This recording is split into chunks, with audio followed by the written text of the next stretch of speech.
I want you to take a moment and imagine a happy and thriving gaming community centered around just a single franchise. A community where the fans love the franchise so much that they've created websites, art, assets, and even entire fan games, all totally for free without seeing a penny of profit for themselves. Labors that are done strictly out of love, just so they could share and experience even more of their favorite franchise with even more of its loving community members. Now I want you to take a minute and imagine how you think a gaming publisher would feel about having such a happy, thriving, and self-sufficient community. Do you think that they would, A, be thrilled with their community, and maybe even publicly acknowledge what an amazing community they have to be going out of their way to do all these things just to show their love for your franchise? Do you think that they would, B, see how impressive some of the fan art and some of the fan games are, and even be inclined to maybe offer them a job to work for your company because of how passionate and talented these human beings have already shown that they are without being paid for it? Or do you think that the gaming publisher would C, pay a third-party company to go find these fans and websites so they can snitch them out to you, so you can have lawyers send cease and desist notices to those people and fan sites, letting the entire community know how much you despise their passion and creativity that they have for your product? This is a tough code to crack because technically they're all right. If you answered A, be thrilled with and publicly acknowledge what an amazing community they have, you would be a lot of game publishers. There are almost countless game publishers that when they get a happy and thriving community willing to create more content around their game, they are thrilled to see it. If you chose B, see how impressive some of the fan art and fan games are and offer those people jobs because they are talented enough to work for the game itself, then you would be Sega. Sega actually did this in the process of making Sonic Mania. They found people who had made fan games of Sonic before, the 2D Sonic games, and they actually brought some of those creators on to help them make the game Sonic Mania, which is one of the best games Sonic has put out in the last decade plus.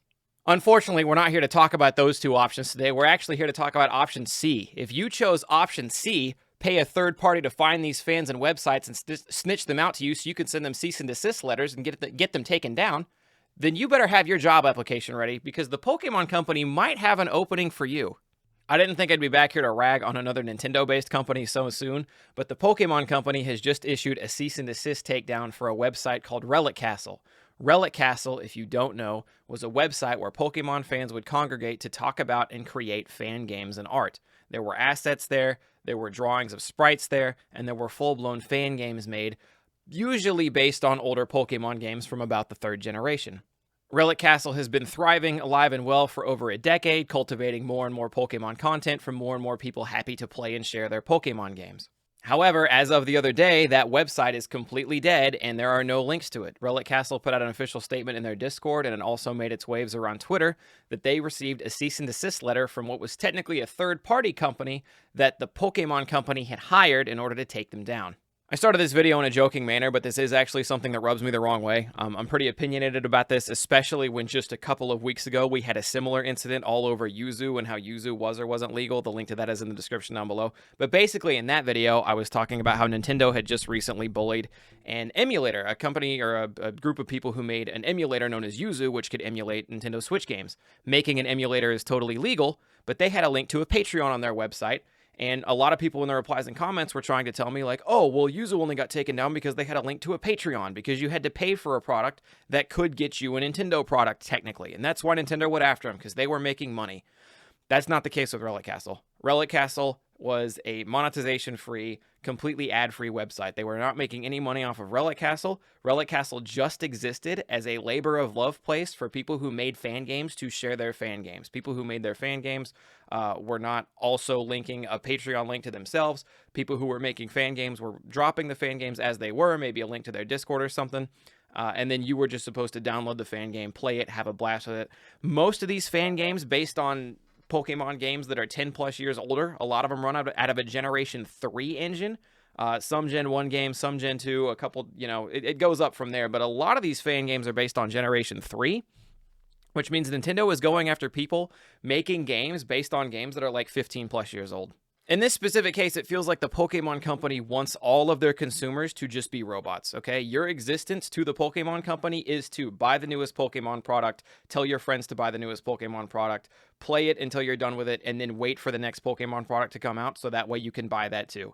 Rinse, cycle, repeat, only that. If you create fan art of Pokemon and you upload it, you were at risk at any moment of Nintendo coming after you, taking it down, having your Twitter taken down, your DeviantArt, your Facebook, whatever, just completely removed. Instagram gone in a flash if a Nintendo lawyer says so. And they're proving that they're willing to flex that with Relic Castle here and now. Relic Castle, similar to art, people could upload art there. There were a lot of people who had created, let's just say, sprites for Gen 2, for example. You wanted a Gen 3, 4, 5, 6, 7. You wanted a Gen 7 Pokemon in your game that is based on Gen 2. If you used it, built it around Pokemon Crystal, for example, artists had gone out of their way to make pixel sprites of Gen 7 Pokemon. You know, you could have a Gen 3 Pokemon, Groudon, for example, appear in your Generation 2 based Pokemon game because artists would go to a site like Relic Castle or Discords or whatever and share those things so you could plug them into your game. And it is just art being shared, like the literal art itself, and then games also, just art being shared without a profit to be made. But because people were sharing these, downloading them, playing them, and enjoying them, Nintendo didn't like that. Excuse me, the Pokemon Company didn't like that. And why didn't they like that? Because that's not a part of the robotic system that they want you to exist in. You exist to wait for the next product, buy it immediately, play it as much as you can, and then sit and wait for the next product so you can buy that one. If you get bored in the meantime and decide to play or download a fan game, you are fucking with their system. They do not like that. They do not want you to be doing that, and they will now take that away from you, okay? I do not see how anybody else can understand it as a stance other than that one. If you step out of the robotic machine, they want to take away whatever you're stepping away into, even if it's more of their own product. Even if it's these passionate labor of love releases that maybe just gives you a little bit of nostalgia because you get to replay an old generation for the first time. I know I got to experience that myself when I played a couple of different fan games out there that are my personal favorites that I am frankly afraid to even name now because you never know what the Pokemon Company is going to go after next. So I think one of the reasons it upsets me so much is I don't think I've ever seen a gaming company despise its own community so much. You do not see this hardly anywhere else. Like you have your like, we'll call them bad companies for better or for worse, your EA, right?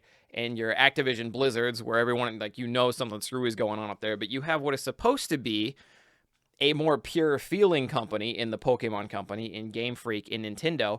And yet here they are actively tracking anybody down who is making, again, a product to celebrate what they have created. You know, they like Scarlet and Violet, and they want to put Scarlet and Violet Pokemon in an older Pokemon game.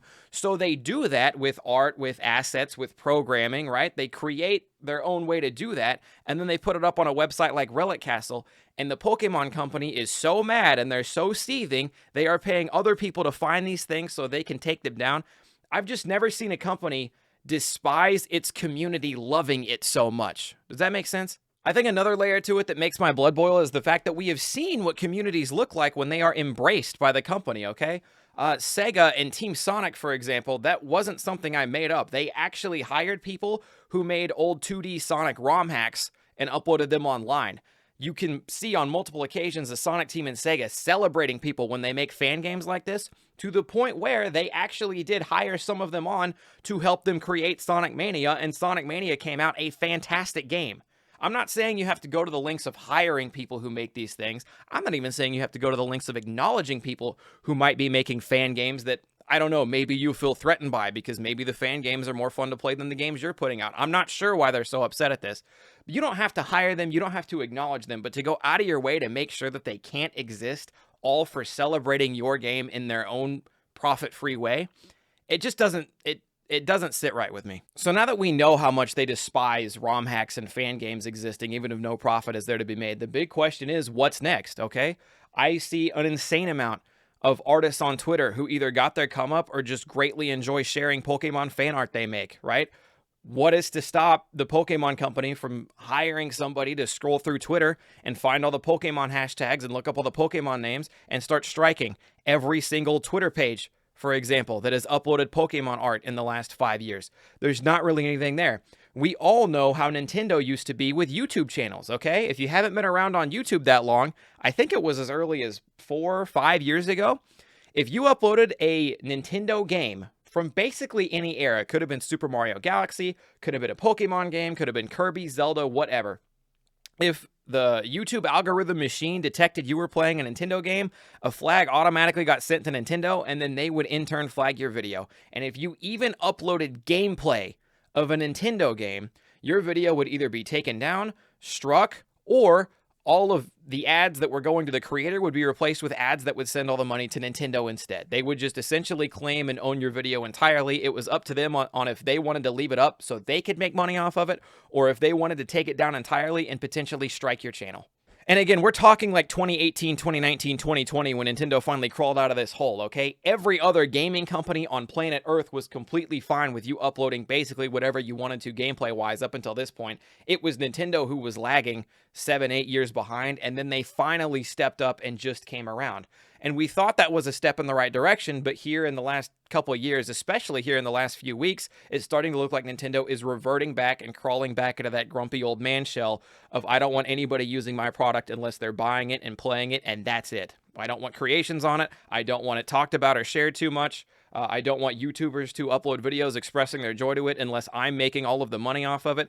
You buy the product, you play the product, you sit and wait for the product to be made again so you can buy it again. Do not step out of that box, or whatever you step to, we will take away. So as a whole, we've seen them go after emulators. We've seen them go after just fun, happy fan-made games or ROM hacks, whatever.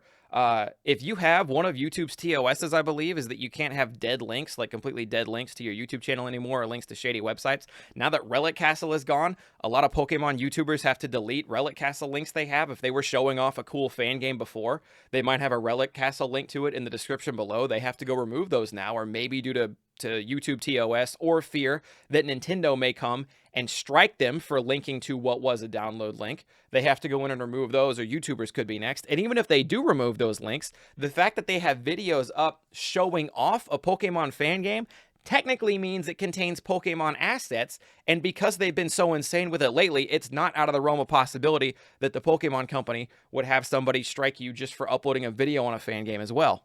It feels a little bit insane to say, but very quickly we could morph ourselves into a world. If the Pokemon company and Nintendo so wish it, we very quickly could morph ourselves into a world where the only way you hear, see, or think about Pokemon information is maybe people can just get away with tweets on Twitter talking about it, and official Pokemon YouTube channels. That's it. Like official Pokemon channels in general. The Pokemon Twitter, the Pokemon YouTube. And if you don't hear about it from them, you don't hear about it at all, or you have to get like underground stuff from leakers or whatever, or you got to be in specific tight-knit discords. But very easily, the Pokemon company could make it so the age of just spreading information, having discussions about their stuff, all of that could be out the window. If they go back to how they were before, where they start claiming even modern, regular, just Pokemon-made games like Nintendo was 5 some odd years ago, and especially if they're taking down every fan game, ROM hack, you name it.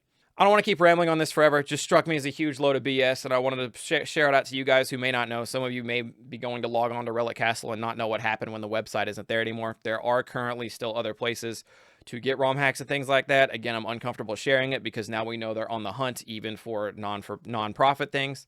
And again, this also proves to everybody in my video 2 weeks ago trying to tell me that, oh, well, Nintendo and Pokemon Company and yada yada, they only go after you if you're making money off of it. This is absolute proof that they go after you whether you're making money or not. They just don't like it when you step outside of the machine. They don't like it when you use their product, but in a way that they didn't feel like they wanted you to use it. Just stuff like that. Makes me very upset. Anyways, I'm going to take off. Channel needs 1,000 subs in order to get repartnered on YouTube. That's it. Thunderstop. Peace, late. Catch you guys next time. Bye.